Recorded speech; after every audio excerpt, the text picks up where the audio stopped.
I think I'm having a breakthrough, Dr. Duckworth. I am charging you for this. I'm Angela Duckworth. I'm Stephen Dubner. And you're listening to No Stupid Questions. Today on the show, how can you break free from irritability? Let's not spend all this time together.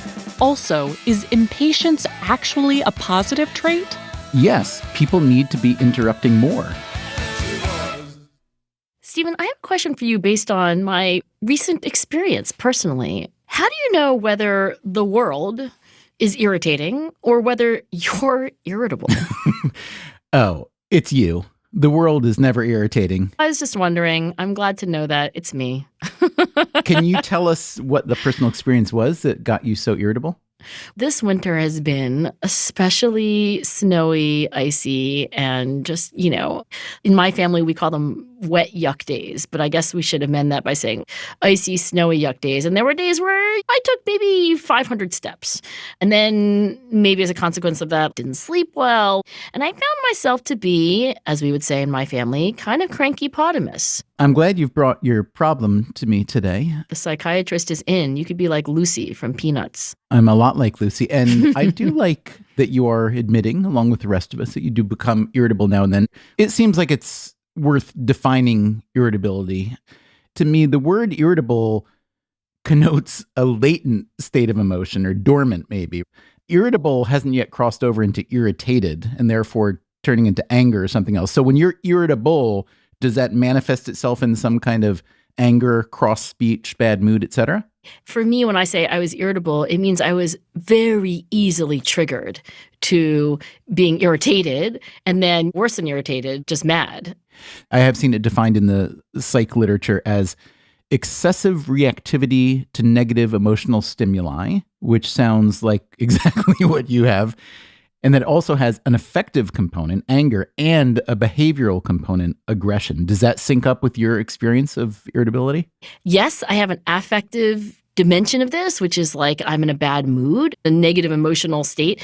But then there is a behavioral component too, which is the things I say and do as a consequence of feeling that way. Well, let's drill down and continue to try to solve your little issue here. From what I've read and experienced, Dr. Duckworth, I would say that there are plainly external and internal causes or drivers of irritability, which I would loosely categorize as, let's say, environmental and then psychological. Would you agree with that? Yes. Things that are situational, like things that are happening to me, and then things that are about me, which could be psychological. They could also be physiological, right? Like I'm hungry or, I'm tired. Yeah. I will say this, however, in my experience at least, what I often initially consider an external or environmental factor, once I examine it, I find that it was in fact driven by a shortcoming on my own behalf that I'd rather not acknowledge. So let's say I prepare to interview somebody kind of important, and I prepare for many, many hours, and we do the interview, and it's just not very good. It's not very interesting. It's not very revealing.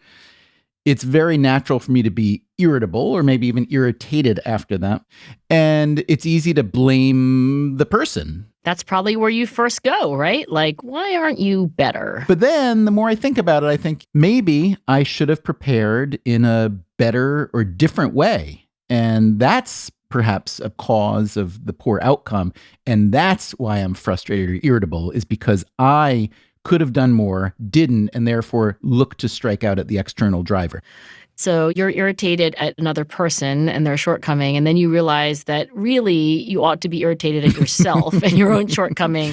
Is that allowed, to be irritated by yourself? I was raised by a mother who said when people are angry, it's usually because they are angry at themselves. In other words, some part of you knew that it was really partly your fault, and that actually is probably why it was so irritating. You knew that it wasn't wholly this other person's fault. Now, whether that's true and whether that's true for your case, I don't know. But I do think that in general, if you want to divide up the causes of irritation and irritability into two clean categories: stuff that happens outside of you, other people, the world, the weather, stuff that happens inside of you, your blood sugar level, your own preparation. Very often I start by thinking about how other people are irritating, the world is irritating, and then if I'm grown-up enough, realizing that 90% of it was really about the internal causes. Let's interrogate that notion a little bit more. The environmental, what you attribute as the world being irritating. When I get irritable, it's usually about not having sufficient control over my environment. So if I want to be in a quiet place and there's noise I can't control, that's potentially irritating. If I'm cooped up or claustrophobic, or if I feel I can't change the environment somehow that I really would like to, that's irritating. It's why I'm so happy not to be traveling thanks to the pandemic. Every minute I am not in the back seat of an Uber or on an airplane or in a hotel room, the happier I am, because that makes me irritable. I also think that we get irritable when you want someone to behave in a certain way and they can't or won't. I have observed that my irritability has dropped a lot in the last several years, and that drop in irritability does coincide with the aging of my children, which makes sense. I think a lot of parents feel that one of their primary duties when their children are younger is to, in some way, control their children's behavior. Whether that is a good form of parenting or not is a discussion for another day, but it can be incredibly frustrating. You're trying to exert your will over their will. Could be benevolent, but you are trying to get things to go a certain way. Yeah, it could be as micro as you shouldn't be standing on that table and shouting and throwing macaroni and cheese in a restaurant, to you shouldn't be wasting your time doing X, Y, and Z when you could be doing A, B, and C instead. So I am curious, your irritability, since we're talking about your irritability, presumably, and not mine, although I've been talking about mine quite a bit, which means I gather that I'm a little bit more irritable than I would have thought. But since we're talking about yours, have you noticed that your irritability has increased or decreased in recent years as your children have gotten a little bit older? Gosh, I just love her so much. But when my older daughter, Amanda, and I are at home together, it is like a case study in irritability, in irritation, in anger. We just butt heads over everything. So, for example, we have white counters in our kitchen.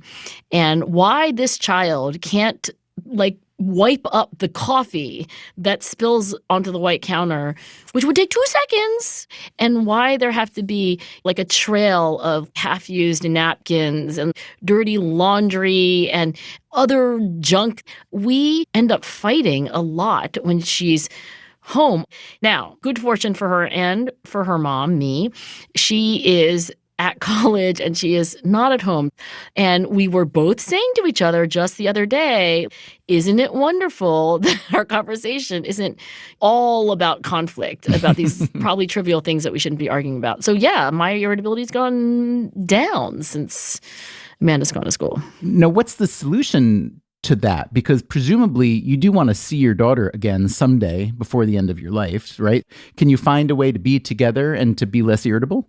Well, I know that a lot of us would think, oh, there's got to be a shift in our mindset or the way that we think about things. But honestly, I think if you discover that physically being together with another person is going to lead both of you to be irritable and irritated, then there's no shame in saying, hey, let's not spend all this time together. I know that sounds like the wrong answer. But for example, when my daughter said, I think I'm going to try to do this position this summer in Cleveland, I said, hell yeah, go. That sounds like a fantastic idea. I hope you FaceTime me often. Here's your suitcase.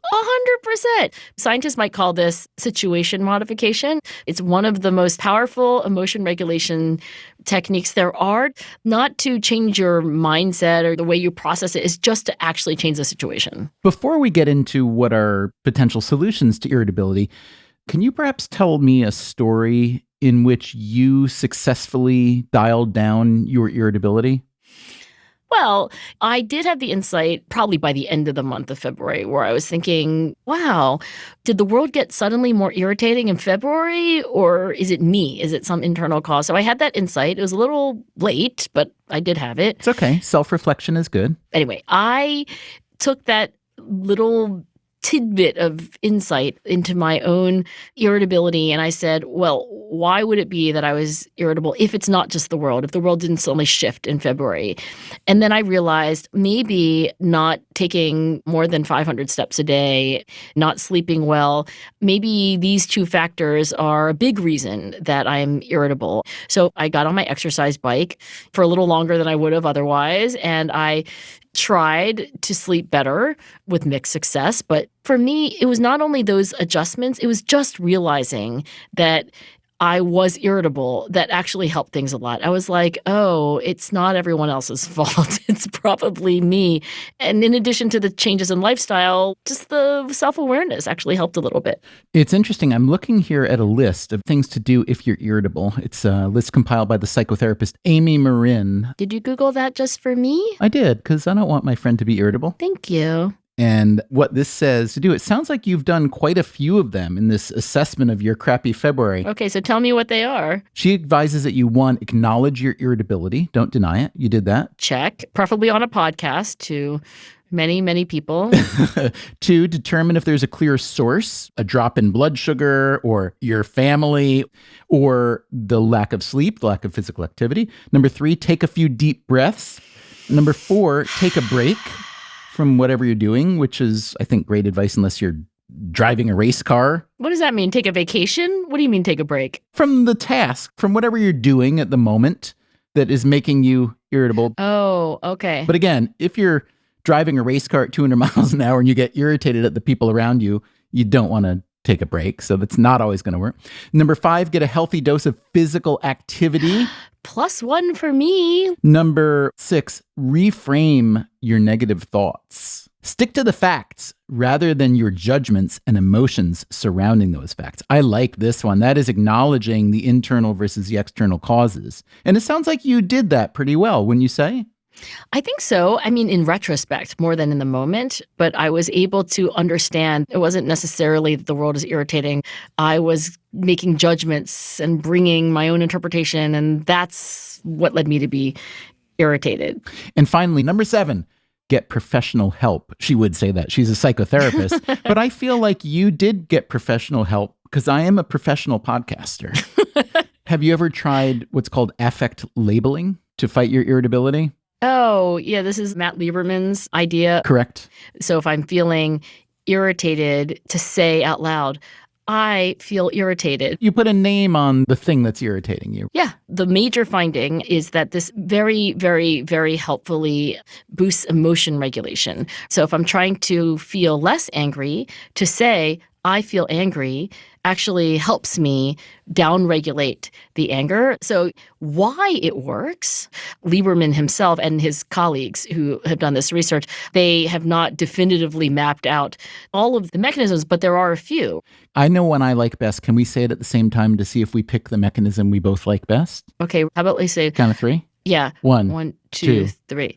Reduction Psychological of distancing. uncertainty. Okay, no, not the same one.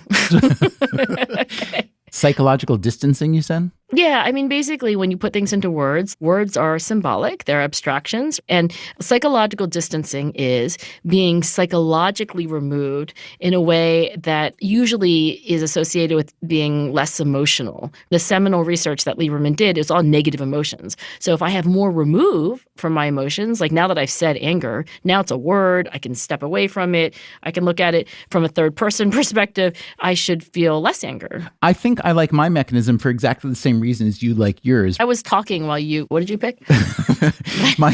Mine was reduction of uncertainty. Once you name the thing, you're no longer wondering or worrying about what it is that's making you irritable. And I do find that certainly in the economic literature, but also in the psychological literature as well, humans don't like uncertainty. We perform pretty poorly under uncertainty.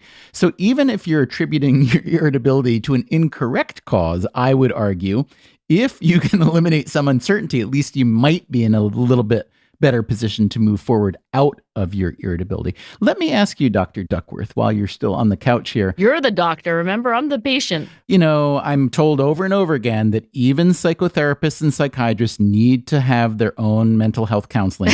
Let me ask you this. One last question about irritability.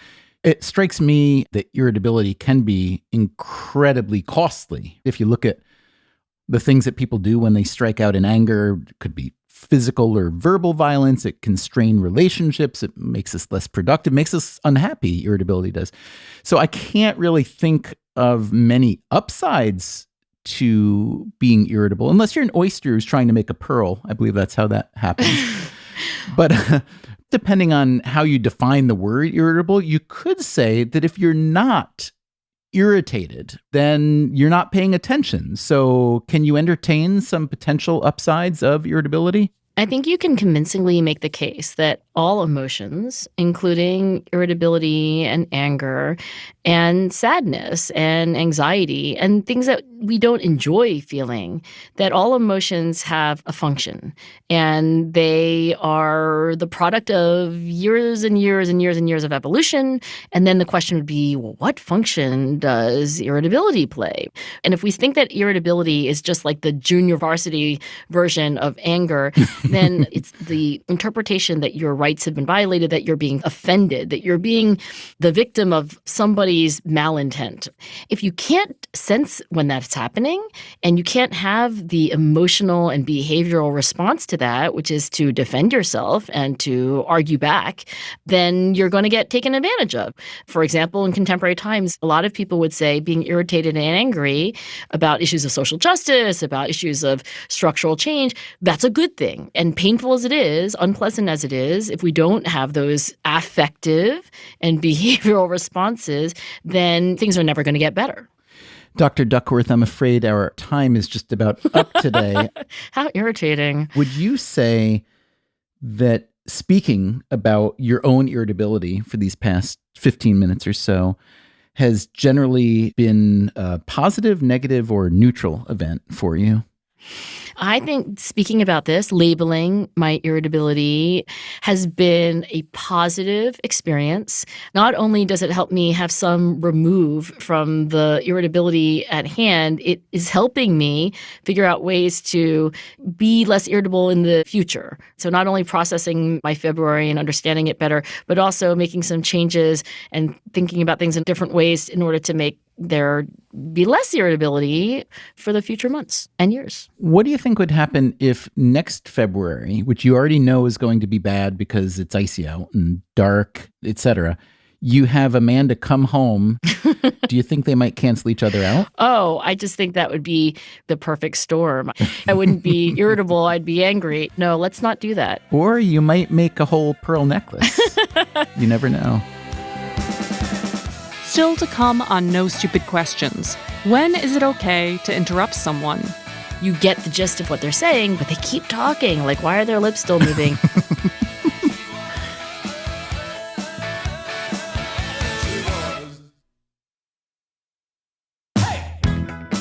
Angela, there's something I need to get better at, and I don't know how, and I'm hoping you can help me. Of course. What is it, Stephen? The thing is impatience. It's not only that I don't like waiting in line for anything, I often don't even like waiting for someone to finish their sentence. Wow. So I'll be having a conversation with someone and my mind is saying, yeah, I get it already. Can we move to the next point? And I'm not sure that all impatience is bad. If you look through history, you can see there are a lot of innovations that were the result of someone being very impatient with the status quo. But my personal style of impatience, I think, is mostly negative. It frustrates me.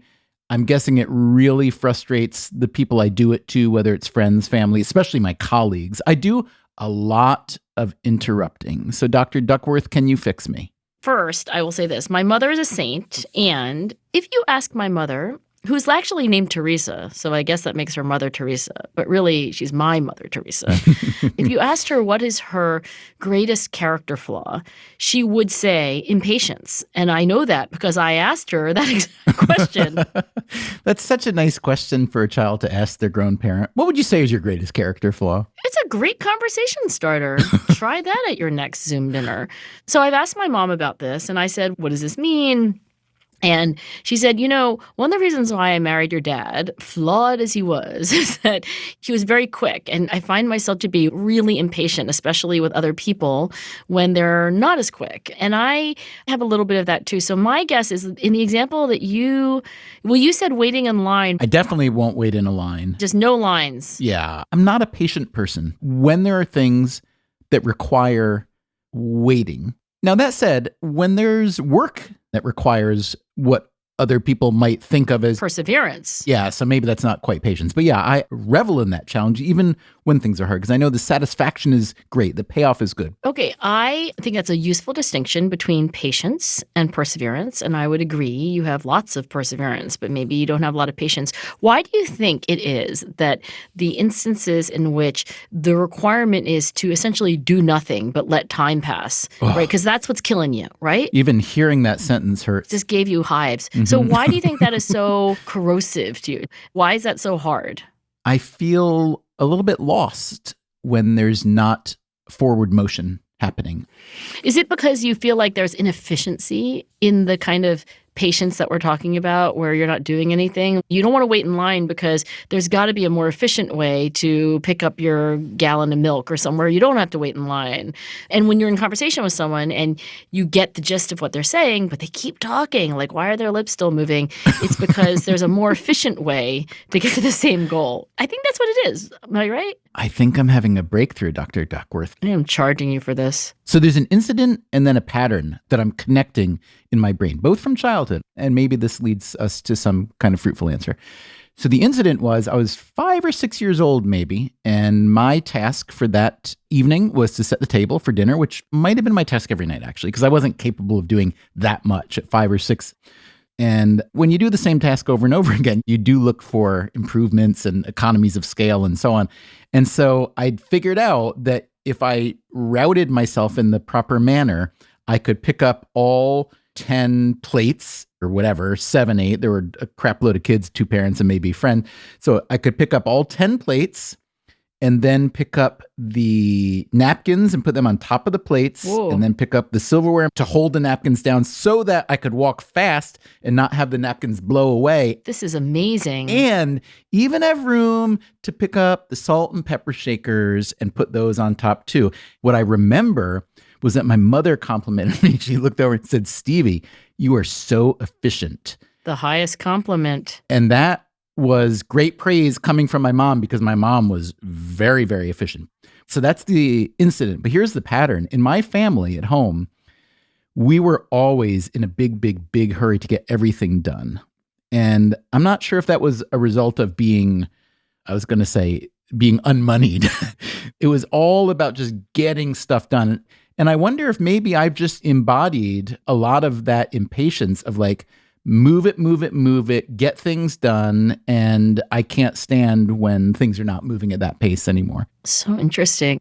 I don't know that I want to go all that psychoanalytic on you because I actually think that just wanting to be efficient and having an aversive reaction to what seems like unnecessary inefficiency. Are you about to give me permission for my impatience? I don't want to bless this entirely, but like, isn't it functional? Come on, bless it. Bless it. I have wondered why it is that Ben Franklin said, I don't know if Ben Franklin said patience is a virtue. Nobody said anything. Mark Twain said everything Yeah. or nobody said anything. Yeah. So Ben Franklin, who of course is the founder of my university, so we have Ben Franklin quotes chiseled into stone all over the place, said, "He that can have patience can have what he will." Paraphrase that as patience is a virtue. Why do you think we laud the patient waiting around as inefficient things happen when clearly it's better to be impatient? He that has impatience can have even more. I wonder if Ben Franklin, who between you and me wasn't that bright a guy. Between you and me, Ben Franklin wasn't so bright. I wonder if he maybe confused patience with perseverance.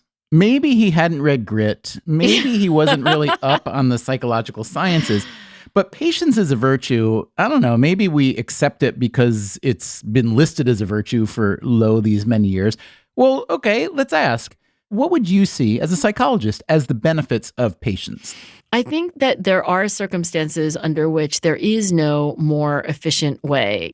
And also you just create a lot of unproductive stress. I mean, how many times have you thought like, oh, God darn it, I got into the wrong line. I should have been in that line. And then it's too late to switch and you just make yourself unhappy. So you're describing the consequences of impatience more than the benefits of patience. Okay, so you're not counting not feeling stressed. I think what you need is a framing the situation where you don't feel this internal, acidic, impatient feeling that you experience so often. So how can I reframe situations in a way that makes me less likely to feel this caustic impatience in myself? Is that right? Yeah, let's give it a specific environment. Let's say we are having an editorial meeting for Freakonomics Radio via Zoom, and there are 12 people on it. Now, interestingly, we don't actually have editorial meetings for Freakonomics Radio on Zoom because I'm too impatient. And you don't want to wait around for everyone to say their piece. Yeah, and also, I hate to say this, there is a professional courtesy in every profession where you let people explain and talk for a while. This is the heart of my problem.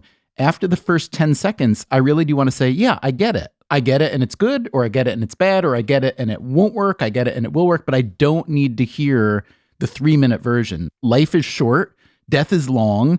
I don't mind being impatient to get done as much as I can, but I do know that it's incredibly irritating to people, so I want to do a little bit less. Okay, I'm going to take that example on, and I'm going to not tell you how to be more patient, because I think you're right that you shouldn't be more patient. It's a waste of everyone's time. I think if you tell your editorial team in advance, or just in general, hey, you should know about me that as soon as I get the gist of what you're saying, I'm going to interrupt you. And I know it's going to sound rude, but honestly, it's because you're so smart that you're saying things that are so clear. Oh, I got to write this down. This is gold here. Right? I'm going to interrupt you, but don't take it as an insult. Take it as a compliment. Right. Reframe the reality. Reframe their reality, not your reality. This is Steve Jobs' reality distortion field stuff.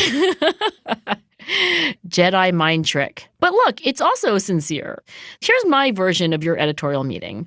It is very frequently the case when I am co-writing a paper that it is clear to me what the right answer is. And then oftentimes the student just keeps talking. And I always say to them, let's not waste time agreeing. And I do cut them off and I say, I think I get your point and let's move on. That's such a gentle, nice, encouraging way of saying it. So I think you can reframe how everybody else interprets the situation. And actually, there's new research. I follow Dan Gilbert, the Harvard psychologist, and he was tweeting proceedings of the National Academy of Sciences PNAS study on conversations. And here's what he tweeted. Conversations almost never end when everyone wants them to, rarely end when anyone wants them to, and a gap between what conversants want and what they get is about half the length of the conversation itself.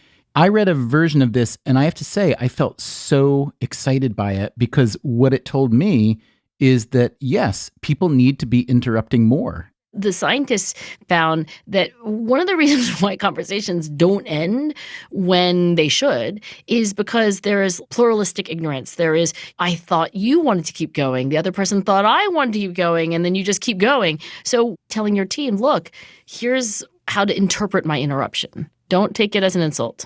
I think this is all good. I have seen an article recently, it was in the Jewish newspaper, The Forward, arguing that interrupting is a particularly Jewish trait, especially in conversation. What? Although the minute this was written, people from every background chimed in and say, yeah, we interrupt each other too. But here's what I found interesting. This article also contained a phrase that I'd never heard before that I found to be absolutely delicious and valuable, and which I plan to use every time I ever interrupt anyone from now on. It's called cooperative overlapping. So I'm overlapping with you because I'm just trying to help this awesome conversation get even better faster. Wait, cooperative overlapping as a euphemism for interrupting? Yeah, because you say something and I'm so excited about the thing that you said, ... I think there are times, Stephen, when you want to interrupt, and it is productive, and it's a collaborative way to accelerate the conversation. But I do think, Stephen, that there are occasions. Let me give you another personal example of when I have felt battery acid-like corrosive, like, oh my God, I can't believe I have to sit here. So I have been in social interactions. You're catching up with an old friend, or you're talking to an acquaintance that you happen to see in the street. I'm actually too impatient to have old friends. I just cash them out, get new ones. Okay, well, should this ever happen to you? Should you ever actually have an acquaintance? It won't, but okay. Go ahead. Or I don't know, the mailman. Yeah, I like him. He doesn't talk, just brings the mail. He's in and out. But look, there might be times where somebody else wants to talk more than you want to listen. And it's not a professional situation. I think in those cases, you do want to learn a way to reframe things so that you can do the kind thing. When I experience this sort of like, oh my gosh, get me out of here feeling, I think what would help me is if I understood that there really is no alternative. You just have to be there. Also, I think there are times where we interrupt and it is an unhelpful stopping of what somebody was going to say. Sometimes we interrupt people and we think we know what the gist is of their point or what they're going to say next, and we're wrong. And I think when people say to you, wait, would you just let me finish? They are probably not actually going down the path that you are expecting them to go down. Or even if they are, I guess one strategy for me would be to say, I'm gisting here, and there's probably more than the gist. So hang around, take a breath, be patient, and wait for the rest of the point. Okay, yes, that's a good frame. And how about this? I think you've actually experienced this. Have you ever been to a talk by a university? Nope. Oh, sorry. I just did it. Would you just let me finish? So have you ever been to a talk at University of Chicago in the economics department? Oh, I love those. They're so brutal. I gave my first talk there when I had just finished my PhD. I was a tender, insecure academic. And worse, you're a psychologist, no offense. And I'm a psychologist, not an economist. So I had no idea what the norms were of economics in general and University of Chicago in particular. I put up my PowerPoint slides, and there are 7 hands up in the audience on the title slide. 7 objections to the title. Like, why did you use this word? Why did you that? They had some sense of what I was going to present, so they were asking about the methodology. And I was like, would you just let me get to the second slide? So there are reasons why I think people would be impatient with your impatience, if you will. And so on many occasions, it's probably the best thing to let the person finish their sentence. Okay, but in the have to break eggs to make an omelet category, did you feel that that intense interruption helped you write and present and do research down the road that got more to the point quickly? I have to say that I have now had the privilege of attending many more talks at the University of Chicago in economics. And I feel like this norm of frequent interruptions is inefficient. If you would let this person get through their talk, then of course they will address your methodological objection, and it is more efficient for them to get there than for you to interrupt. And if you selfishly want to interrupt and ask your question on the title slide, odds are that's not the most efficient way for information to be transmitted. Do you think that some interruption is a manifestation of a too large ego then, that I need to get my stuff in, even though I suspect that you probably address this? I just want to show that I'm ahead of you. I think it can be, let me show you how I'm a smarty pants. Now, we know that the University of Chicago econ department has never allowed anyone in with a large ego, though. We should just set the record straight on that. Well, they also have like all the Nobel Prizes, right? So there's some justification for feeling good about yourself if you're a University of Chicago economist. Oh, footnote. If you are a University of Chicago economist that I'm currently working with, I adore you. End footnote. But I think there's also just like self-absorption. I like that you just interrupted yourself, by the way. Thank you. So there's just a self-absorption. I don't even know if it's like I need to show everybody I'm super smart, but just like I happen to want this question to be answered right now. And like a 3-year-old, I'm going to ask it right now because I want to know right now. Interesting. One last question for you, Angela.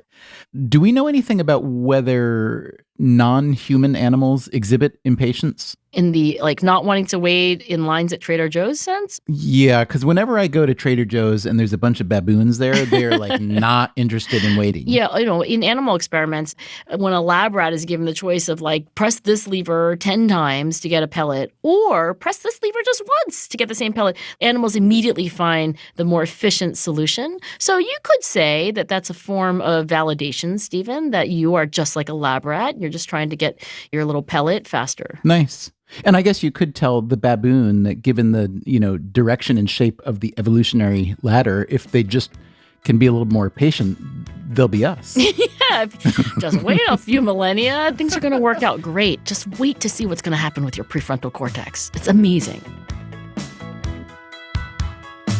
No Stupid Questions is part of the Freakonomics Radio Network, which also includes Freakonomics Radio, People I Mostly Admire, and coming soon, Sadir Breaks the Internet. This episode was produced by me, Rebecca Lee Douglas, and now here's a fact check of today's conversations. Stephen says that an upside of irritability is the creation of pearls by oysters. Oysters produce pearls as a natural defense when tiny irritants, like a grain of sand or another foreign substance, enter their shell. To protect its body, the oyster creates a pearl by covering the object with layers of a mineral substance called nacre, also known as mother of pearl. But oysters actually aren't the only animals that produce pearls from irritants. Any kind of mollusk with a shell has the ability to create one. This includes clams, mussels, scallops, and even snails. Stephen and Angela also debate the origin of the adage, patience is a virtue. It is not, in fact, originally attributed to Ben Franklin, a very intelligent individual, and Mark Twain didn't say it either. Rather, it's from the allegorical poem Piers Plowman, written by English poet William Langland about a decade before Chaucer wrote the Canterbury Tales. Finally, Stephen refers to Angela's attempt to reframe interruption as Steve Jobs' reality distortion field stuff. For those who are unfamiliar with this concept, like I was when he made this reference, here's a quick explainer. Apple's software vice president Bud Tribble first used this phrase from Star Trek to describe Jobs in 1981. He said, quote, "Steve has a reality distortion field. In his presence, reality is malleable. He can convince anyone of practically anything." Walter Isaacson, author of Steve Jobs, The Exclusive Biography, said that this idea applied, quote, whether he was getting a license plate that let him use handicapped parking or building products that people said weren't possible. The reference may be an accurate way to describe Jobs' charisma, but I'd say that Angela and Stephen have a ways to go before they reach Jobs-level manipulation. Or, like the aliens from Star Trek, they're able to create illusory worlds indistinguishable from reality. That's it for the fact check. No Stupid Questions is produced by Freakonomics Radio and Stitcher. Our staff includes Allison Craiglow, Greg Rippin, Mark McCluskey, James Foster, and Emma Terrell. Our theme song is And She Was by Talking Heads. Special thanks to David Byrne and Warner Chappell Music. If you'd like to listen to the show ad-free, subscribe to Stitcher Premium. You can also follow us on Twitter at NSQ_show and on Facebook at NSQ Show. If you have a question for a future episode, please email it to nsq@freakonomics.com. And if you heard Stephen or Angela reference a study, an expert, or a book that you'd like to learn more about, you can check out freakonomics.com/NSQ, where we link to all of the major references that you heard about here today. Thanks for listening. You almost snorted. I almost got a snort out of you.